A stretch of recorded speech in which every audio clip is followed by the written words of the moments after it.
नमस्कार. रसस्वादमध्ये आपलं स्वागत आहे. तुम्हा सर्वांना नवरात्री आणि दसऱ्याच्या खूप खूप शुभेच्छा.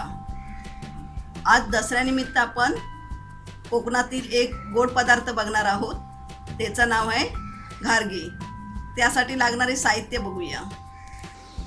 हा एक छोटा नारळ ओला किसलेला, पाव किलो गूळ, 1 वाटी धुतलेल्या तांदळाचं पीठ आहे, चवीपुरतं मीठ, 1 चमचा वेलची पावडर आणि 2 चमचे तूप आहे.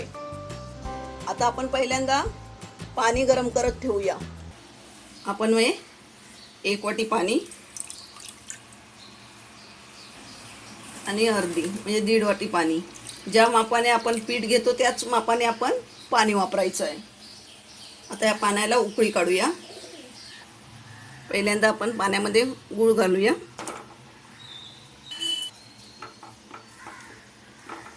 गूळ चांगला वितळायला पाहिजे.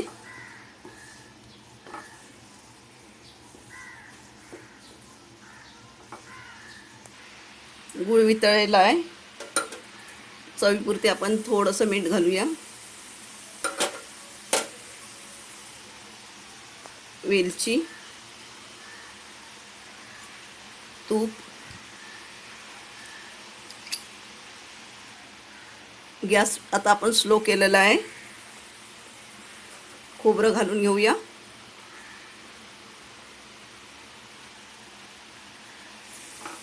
खोबरं चांगलं ढवळून घेऊया.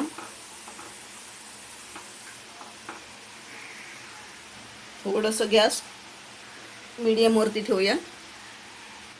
आता परत आपण गॅस स्लो केलेला आहे आणि स्लो गॅसवरतीच आपण आता पीठ घालणार आहोत आतमध्ये.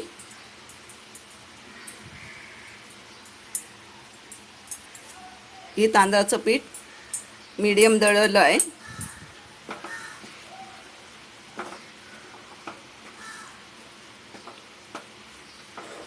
आणि हे असं चांगलं परतून घेऊया.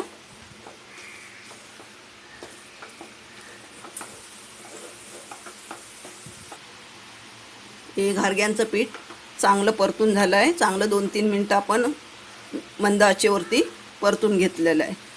गॅस बंद करून आपण हे थंड झाल्यावरती जरा मळून घेऊया. एकदम थंड करायचं नाही आहे, जरा गरम असतानाच मळून घेऊया. पीठ साधारण थंड झालं आहे. आता हे चांगलं असं मळून घ्यायचं. एकदम थंडगार करायचं नाही, जरासं गरम असतानाच हे पीठ असं मळून घ्यायचं.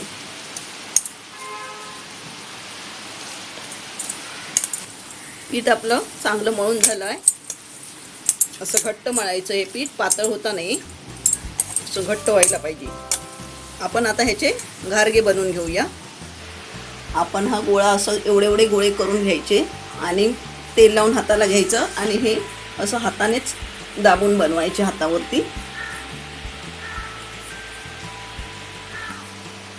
हे बघा, हे असे हातावरती दाबून बनवायचे. तेल तापलेलं आहे आणि हे आपण असे दाबून करून घ्यायचे. आणि तेल तापल्यानंतर गॅस एकदम स्लो करून ठेवायचा, नाही तर एकदम ते लाल होतात आणि मग आतमधून कच्चं राहील. तेल आपलं तापलं आहे. हे घारगे आपण घालूया.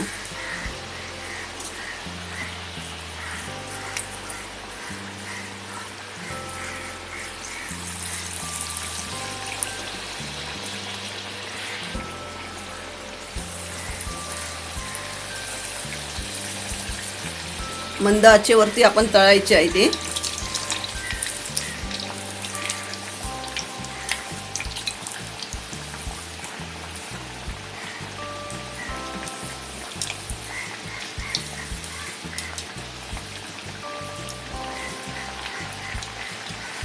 छानपैकी आपले घारगे तळून आले आहे. हे अशा पद्धतीत तळायचे आहेत, एकदम मंद आचेवरतीच. आणि हे बाकीचे आपण आता तळून घेऊया. तळल्यानंतर आपण हे टिश्यू पेपरवरती काढून घ्यायची. घारगे आपले तळून झाले आहेत. गूळ, खोबरे, तूप यामुळे घारगे एकदम चविष्ट होतात. 5 ते 6 दिवस राहू शकतात. असे चविष्ट घारगे करून तुम्ही बघा आणि मला सांगा. हा व्हिडिओ आवडला असेल तर लाईक करा आणि रसस्वादला सबस्क्राईब करा. धन्यवाद.